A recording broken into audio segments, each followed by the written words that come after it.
While working on his vast filmography, Matt Damon somehow found time to raise 4 daughters. From meeting historical figures to traveling the world before they could walk, these are some little-known details about the next generation of Damons.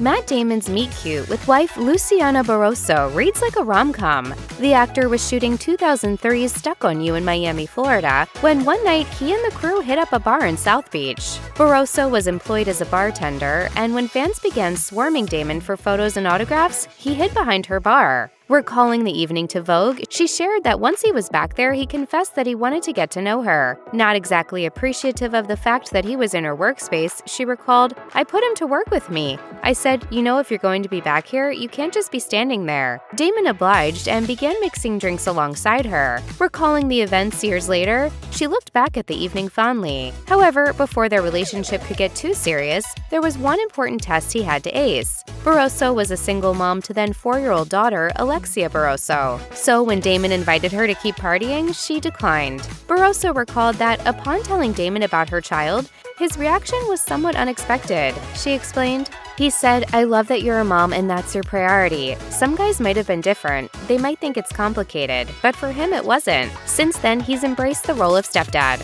According to Hello Canada, he since taught Alexia to drive and even gave her a cameo in 2009's We Bought a Zoo."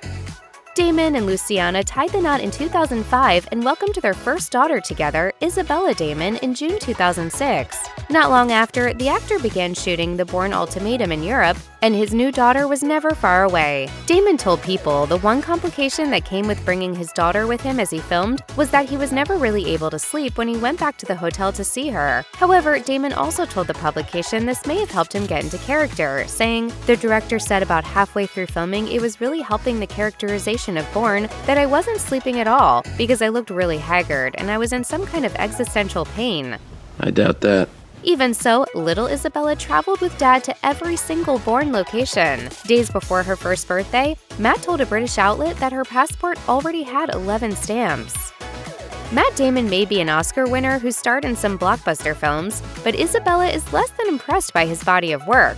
As the actor told CBS Sunday Morning in 2021, the then 15-year-old absolutely refused to watch Good Will Hunting because she won't sit through any movie she might actually think is good. He further explained that she only wants to watch his less than stellar performances so she can make fun of them. Despite this fact, Matt doesn't seem to be upset by her bullying. In fact, he stated that he finds her jokes quite funny. Like, she's just so creative with her put-downs that I gotta just kind of tip the hat. In a 2023 interview on Late Night with Seth Meyers, Matt confirmed that his daughter was still in this habit of deliberately watching his movies that are less than celebrated. He recalled one particularly brutal burn she delivered about his film The Great Wall. The actor, who freely admits it wasn't his best film, recalled overhearing his daughter referring to it as simply The Wall. And I was finally like, "Isabella, that movie's called The Great Wall." And she was like, "Dad, there is nothing great about that."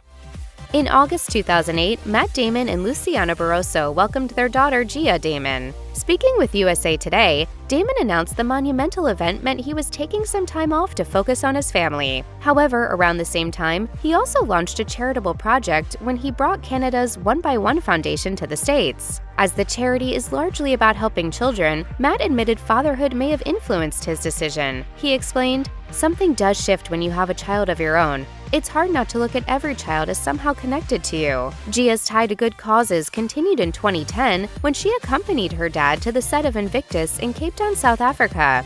It was there she and her sister had the chance to meet Nelson Mandela. Speaking to People, Damon recalled the excursion fondly, saying, "He bounced them on his knee and Isabella and Gia couldn't take their eyes off him. They just were looking at each other, completely locked on each other the entire time." It wasn't the first time a young Gia accompanied her dad to work. That same year, she visited the True Grit shoot in New Mexico, where Matt told People she and Isabella were particularly fascinated by the horses on set.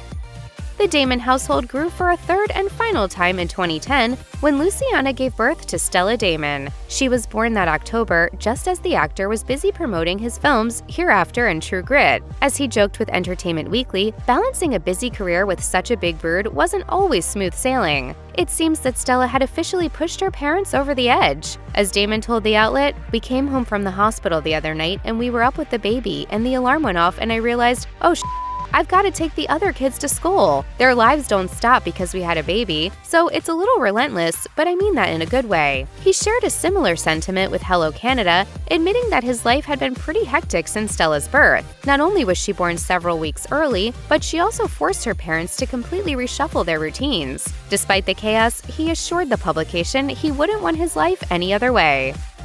Matt Damon's daughters stay far away from the spotlight, but they've still managed to land their dad in the news for a number of reasons. In 2021, for example, Matt took Isabella, Gia, and Stella Damon to see Harry Styles in concert at Madison Square Garden. Funny enough, one of the albums Styles was touring at the time dropped shortly before the pandemic, and his family had it, quote, on repeat during lockdown. So while the outing may have been largely for his daughter's sake, Damon told people that even he was intimately familiar with Styles' catalog by the time of the show. On a more somber note, the actor also made headlines in 2021 after he revealed that a joke he made using a derogatory slur got him reprimanded by one of his girls. As he told The Times, he made a crack which actually caused one of his daughters to leave the table in outrage. He tried to recover by reminding her the joke he'd made was from his film Stuck on You, but she still wasn't impressed. Damon recalled that she then wrote him a long piece about why the word is inappropriate, and he promptly resolved to stop using it in any context. That anecdote soon caused major backlash and prompted Matt to issue a public statement. As he told Variety,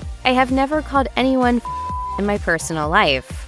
And this conversation with my daughter was not a personal awakening. I do not use slurs of any kind."